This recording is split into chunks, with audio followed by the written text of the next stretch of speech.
सर्व सदस्यांना येत असतात.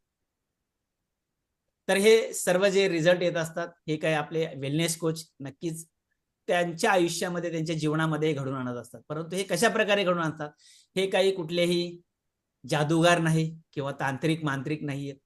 तर हे वेलनेस कोच हे नक्कीच आपल्या उपमा दिलेली आहे, आपल्या आई वडिलांनंतर काळजी घेणारे हे वेलनेस कोच असतात. आई वडील जसे लहानपणी काळजी घेतो ना, आपल्या बाळांची आपल्या मुलांची काळजी घेत असतो की त्याला व्यवस्थित रोजचं खाणं पिणं, त्याची अंघोळ, त्याचे कपडे, म्हणजे हे सगळ्या गोष्टींचं लहानपणी काळजी घेत असतात आपले आई वडील. आणि एकदा मोठे झाले की नंतर काळजी घेणार आपण स्वतःच काळजी घेत असतो, बरोबर. तरी आपल्या ह्या दैनंदिन जीवनामध्ये स्वतःच्या कामकाजामध्ये आपण व्यस्त होतो, आपल्या संसारामध्ये आपल्या मुलाबाळांमध्ये आपण मग्न होत असतो. आणि अशा वेळेस आपल्या स्वतःकडे दुर्लक्ष होत असतो आणि कुठेतरी ओबेसिटी चालू होते आणि शरीराला एक एक एक एक आजार चालू होत असतात. तर हे आजार किंवा ह्या व्याधी पासनं आपल्याला जर मुक्तता करायची असेल तर आपल्या ह्या वेलनेस फॅमिलीमध्ये मोस्ट वेलकम असेल. आपल्या या वेलनेस फॅमिलीमध्ये आणण्याचं काम कोण करतं, तर आपला तो वेलनेस कोच.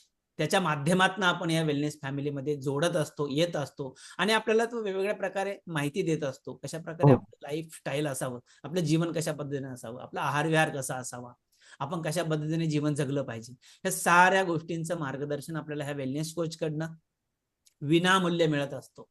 आणि ही फार मोठी सेवा आहे की विनामूल्य कुठलीही गोष्ट विनामूल्य मिळालं की त्याची किंमत नसते हे म्हटलं जातं. परंतु विनामूल्य जर तुम्हाला मिळत असतं तर त्याचं त्या अशा संधीचं प्रत्येकाने आपण सोनं केलं तर नेहमी केव्हाही चांगलं होणार आहे. कारण संधीचं सोनं करणारे फार कमी व्यक्ती असतात आणि ते म्हणजे आपल्या ह्या वेलनेस कोचच्या द्वारे आपल्याला ह्या संधीचं सोनं करण्याची संधी मिळत असते. तर हा वेलनेस कोच आपल्या जीवनामध्ये त्याचं फार अनन्य महत्व आहे. आणि असंच आपले बरेचसे वेलनेस कोच बरेच लोकांच्या दादा आरोग्यामध्ये मागं सरक. दादा मागं सरक. चला बरेचसे सारे लोकांच्या जीवनामध्ये चांगले बदल घडत असतात आणि आपले रिझल्ट या ठिकाणी शेअर करत असतात की माझ्या जीवनामध्ये जशा मेडिसिन्स होत्या त्या बंद झालेल्या आहेत, त्यानंतर माझे हे आजार होते ते बंद झालेले आहेत. हे त्याचंच कारण आहे की आपला आरोग्य सल्लागार आपल्याला चांगल्या प्रकारे मार्गदर्शन करतो, आहाराविषयी मार्गदर्शन करतो, कुठला आहार खाल्ला गेला पाहिजे. आणि आपल्या वेलनेस फॅमिलीचं थीम आहे आहारातनं आरोग्याकडे. आपला आहार विहार हा कसा असावा, त्या आहारातनं आपण आरोग्य घडवत असतो. आपण आजारी पडल्यानंतर नक्कीच डॉक्टरकडे जातो, हॉस्पिटलकडे जातो, मेडिसिन खाऊन आपण तो आजार तात्पुरता स्वरूपाचा बंद करतो.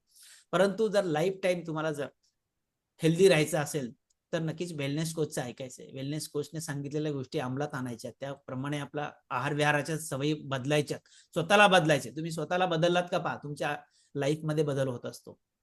म्हणून बदलण्याची वृत्ती असावी, ऐकण्याची वृत्ती असावी, लर्निंग ॲटिट्यूड ज्याला म्हणतो ती शिकण्याची वृत्ती असावी.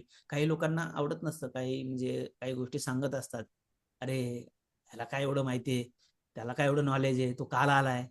नाही, पण जरी काल आला असेल, एक दिवस जरी तुमच्यापेक्षा आधी त्याने या वेलनेस फॅमिलीत एंट्री केली असेल तर तो तुमच्यापेक्षा नक्कीच ग्रेट आहे. कारण त्याला तेवढं नॉलेज त्याने घेतलेलं असतं, वेगवेगळ्या ट्रेनिंगच्या माध्यमातून स्वतःवर एक्सपेरिमेंट घेत असतो, स्वतः तो आहार खात असतो, स्वतः व्यायाम करत असतो आणि त्यात